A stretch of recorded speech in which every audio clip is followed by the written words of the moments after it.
جج ریٹائر ہو جاتے ہیں سپریم کورٹ کے، ایک مسلینیس برانچ ہے ان کے لیے مختص ہے سپریم کورٹ کی، اگر ان کے گھر میں کوئی بلب بھی فیوز ہو جائے نا تو وہ بھی سپریم کورٹ کے کھاتے سے درست ہوتا ہے. ایک اگر ٹیب جو پانی کی ٹوٹی ہے وہ بھی خراب ہو جائے وہ بھی سپریم کورٹ کے کھاتے سے ججز صاحبان ٹھیک کرواتے ہیں. ابھی ریسنٹلی آپ کو یاد ہوگا justice Anwar Zaid Jamali farmer chief justice of Pakistan, انہوں نے اپنے گھر پر جو جس کے لیے وہ 2000 یونٹس اویل کر رہے تھے سولر لگوا لیا.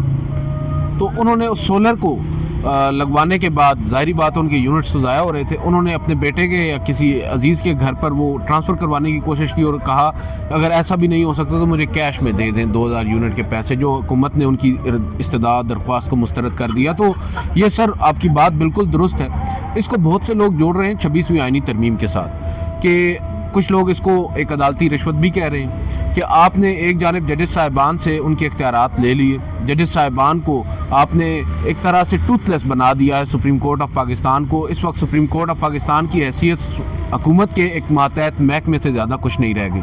معذرت کے ساتھ چیف جسٹس آف پاکستان اب وہ ایس ایچ او بن کر رہ چکے ہیں، بلکہ ڈی ایس پی بن کر رہ چکے ہیں جو صرف سلیوٹ وصول کرتا ہے. مجھے چیز یاد آ رہی ہے عدیل سرور صاحب، یہ جسٹس شوکت صدیقی جو اسلام آباد ہائی کورٹ کے تھے، ان کے خلاف جو ایک کیس چلا تھا اس میں کوئی گھر کی رینوویشن کے الزامات ان پہ تھے کہ انہوں نے جو ہے نا زیادہ پیسے خرچ کر دیے گئے. تو کیا اب یہ کھلی چھوٹ دے دی گئی ہے کہ ہم آپ کو پیسے ہی اتنے دیں گے کہ آپ جو مرضی کریں؟ یا دیکھیں وہ جو ان کے اوپر کیس تھا وہ تو خیر کیس بھی ایسا ہی تھا، بے بنیاد ہی تھا. مگر یہاں پر دلچسپ بات یہ ہے نا، ایک بات تو یہ جو ہاؤس الاؤنس کی آپ بات کر رہے ہیں 60,000 سے بڑھا کر لگ بھگ 3.5 لاکھ کر دیا گیا. یہ ہاؤس الاؤنس ان تمام ججز کو نہیں ملے گا سپریم کورٹ کے، یہ ان پرٹیکولر ججز کو ملے گا جن کو رہائش نہیں ملی ہوئی، جو ججز کالونی میں رہائش پذیر نہیں ہے. اب بھی میری اطلاع کے مطابق جوڈیشل الاؤنس تو سب کو ملے گا نا، جو 4 سے بڑھا کے 11 لاکھ کیا گیا، جس میں 7 لاکھ کا اضافہ کیا گیا، وہ تو سب کو ملے گا. بالکل بالکل بالکل. اور یہی تو سر افسوسناک صورتحال ہے کہ اب یہاں پر ہمارے ملک میں بدقسمتی یہ ہو گئی ہے کہ انصاف سستا تو ہوا نہیں، جج یا منصف مہنگے ہو گئے ہیں. انصاف سستا نہیں ہوا، جج اور منصف مہنگے ہو گئے. بالکل. اب دیکھ لینا کہ اب ایک کیس یا آپ ایک کیس کرتے ہیں اپنی عدالت میں سپریم کورٹ آف پاکستان میں لے کر آتے ہیں، وہ حکومتی خزانے کو کتنا مہنگا پڑتا ہے. ٹھیک ہے، ایک جج جو ہے، ایک جج اگر ابھی آپ 25 لاکھ روپے اگر منیمم ہم کر لیں، یہ 25 لاکھ سے زیادہ بنتے ہیں، بہت زیادہ بنتے ہیں. اگر آپ 25 لاکھ کر لیتے ہیں منیمم تو آپ اندازہ لگا لینا یہ ایک مہینے کے ہیں. وہی میں نے کہا ایک جج کے ایک مہینے تعداد 34 کی جا رہی ہے. ایک جانب آپ کہہ رہے ہیں کہ ہمارے حالات نہیں، ہم کون لے کر کہاں جہاں جا رہے ہیں، مانگ رہے ہیں پیسے. دوسری جانب آپ اور پھر جب سال بعد ہم اگر کیلکولیٹ کریں جو میں پہلے کہا تو ہمیں دیکھنا ہوگا کہ ایک کیس ہمیں کتنے میں پڑے گا جس کا سپریم کورٹ فیصلہ سنائے گا. بالکل ایسے ہی بالکل. اور دوسرے آج کا ایشو ناظرین بڑا 2 اہم اجلاس ہوئے، ایک جوڈیشل کونسل کا اجلاس ہوا اور ایک جوڈیشل کمیشن کا اجلاس ہوا. دونوں اجلاس بڑے اہم تھے. ایک میں تو سندھ ہائی کورٹ کے تمام ججز کو جوڈیشل کمیشن نے جو ہے نا آئینی بینچ کے لیے نامزد کر دیا گیا کہ وہ تمام لوگ آئینی بینچ میں شامل ہوں گے جو سندھ کے اندر جو آئینی بینچ بنیں گے. لیکن دوسرا جو جوڈیشل کونسل کا اجلاس تھا وہ بڑا عام تھا، اس میں زیادہ چیزوں پہ غور ہوا، ڈیولپمنٹ ہوئی.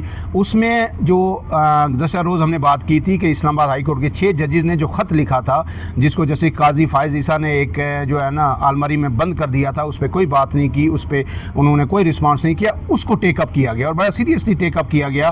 اور اس کے ساتھ جو ججز 10 ججز تھے جن کے خلاف شکایات تھیں مختلف لوگوں کی طرف سے دائر کی گئی تھی، ان کو جو ہے نا مسترد کر دیا گیا اور یہ بھی کہا گیا یہ بوگس قسم کی مذائقہ خیز قسم کی شکایات تھیں اور ایسی جھوٹی شکایات پہ قانونی کارروائی بھی کی جائے گی. لیکن اب آئندہ اجلاس کے ایجنڈے میں بھی جو 6 ججز کا خط ہے اس کو رکھا گیا ہے اور اس پہ بات ہوگی. یہ کتنا اہم ہے عدیل سرفراز صاحب؟ سر دیکھیں پہلے تو یہ بات واضح کر دیں کہ آج کوئی آپ نے بھی کہا نا کہ 6 ججز کے خط پر بڑا زبردست قسم کا انہوں نے ٹیک اپ کیا اس معاملے کو. بالکل بھی نہیں کیا سر.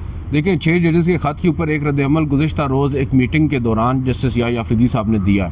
وہ یہ تھا کہ جب انسداد دہشت گردی کے ججز صاحبان موجود تھے میٹنگ میں، جسٹس ملک شہزاد صاحب نے ذکر کیا 9 مئی کے واقعات کا اور ذکر کیا کہ کس طرح ججز صاحبان پر دباؤ ڈالا جاتا ہے، مداخلت کی جاتی ہے. تو جسٹس یحییٰ آفریدی نے انہیں یہ کہہ کر روک دیا کہ مجھے یقین دہانی کروا دی گئی ہے کہ اب مداخلت نہیں ہوگی. تو اب جب انہیں بھی یقین دہانی کروا دی گئی ہے جس طرح ماضی میں جسٹس عامر فاروق صاحب کو کروا دی گئی تھی, یا پھر ہمارے اٹارنی جنرل صاحب نے مختلف مواقع پر عدالتوں کو یقین دہانیاں کروا دی تھی, تو اب اسی طرح کی ایک یقین دہانی جس پر عمل بھی کر رہے ہیں یا جس کو مان بھی رہے ہیں جناب جسٹس یحییٰ آفریدی صاحب, تو آپ اندازہ لگا سکتے ہیں کہ اب وہ جو ایک سوچ ہم کہہ رہے تھے کہ ڈیولپ ہو سکتی ہے سپریم جوڈیشل کونسل میں, وہ اب نہیں ہوگی.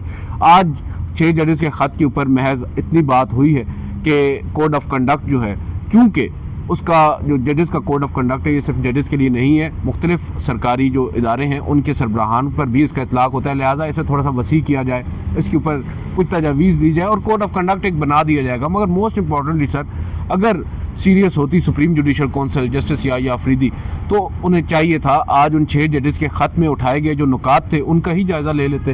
اس خط میں جو الزامات لگائے گئے تھے اور وہ جو 5 ممبران آج بیٹھ کر اس خط کا جائزہ لے رہے تھے, ان میں سے ایک فاضل ممبر پر الزامات لگائے گئے تھے. جسٹس عامر فاروق صاحب اس میٹنگ میں شامل تھے اور جن کے خلاف وہ خط تھا, وہاں پر میں یہ دیکھنا چاہ رہا تھا کہ وہاں پر کیا ہوگا, اس حوالے سے کوئی بات نہیں ہے. دوسری جانب ایک میٹنگ ہوئی ہے جوڈیشل کمیشن کی, وہاں پر بھی ہمیں کول و فیل میں حکومت کے تضاد نظر آ رہا ہے. ایک جانب chief justice of Pakistan justice Yahya Afridi صاحب یہ کہتے ہیں کہ سپریم کورٹ میں جو کانسٹیٹیوشنل بینچ ہے اس کے لیے تمام سپریم کورٹ کے ججز کو نامزد کیا جائے, جس سے یہ ہوگا کہ تمام ججز صاحبان ہی وقتاً فوقتاً کانسٹیٹیوشنل کیسز کو سن سکیں گے. ان کی اس درخواست کو یا ان کی اس تجویز کو یکسر مسترد کر کے پہلے سے کیے گئے فیصلے پر عمل پیرا ہونے کی کوشش کی گئی اور جسٹس امین الدین خان کو بینچ کا سربراہ بنایا گیا. آج جب سندھ ہائی کورٹ میں کانسٹیٹیوشنل بینچز کے لیے نام تجویز کیے گئے chief justice Sindh high court justice Siddiqui صاحب کی طرف سے, انہوں نے کیا کہا؟ انہوں نے کہا کہ میں یہ سمجھتا ہوں کہ تمام ججز صاحبان کو نامزد کیا جائے ہائی کورٹ کے کہ وہ کانسٹیٹیوشنل کیسز کو سنیں. تمام جوڈیشل کمیشن نے جو 17 اراکین پر مشتمل تھا اس نے اتفاق کیا. اور یہ بات یہاں پر دیکھیں نا, اب وہاں پر کیوں کر ایسے نہیں کیا گیا جیسے سپریم کورٹ میں کیا گیا, کیونکہ اصل مقصد یہاں پر تھا. انہیں معلوم ہے, اب بہت سے لوگ کہہ رہے ہیں یہ تو بڑا اچھا ہو گیا کہ کم از کم سندھ ہائی کورٹ اب کانسٹیٹیوشن پٹیشن کو سن سکے گی, جو پٹیشن ابھی 17 کو دوبارہ سماعت کے لیے مقرر ہونی ہے. اس میں وہ یہ بات نہیں سمجھ پا رہے کہ بھائی اس نے تو فیصلہ کر دینا ہے, مگر اس کی اپیل تو پھر اسی کانسٹیٹیوشنل بینچ کے سامنے آئے گی جس سے ہیڈ جسٹس امین الدین خان صاحب کریں گے. چلیں عدیل سربراہ صاحب, ہم تو توقع کرتے ہیں کہ آئندہ جو اجلاس ہوگا اس میں کچھ نہ کچھ اس خط پہ اور بات ہوگی اور مستقبل کے لیے کچھ ایک واضح جو لائے عمل دیا جائے گا کہ عدلیہ کے اندر مداخلت نہ ہو اور ججز کو ہراسانہ کیا جائے. کل تک کے لیے اپنے میزبان عمران اعظم کو اجازت دیجیے. اللہ حافظ.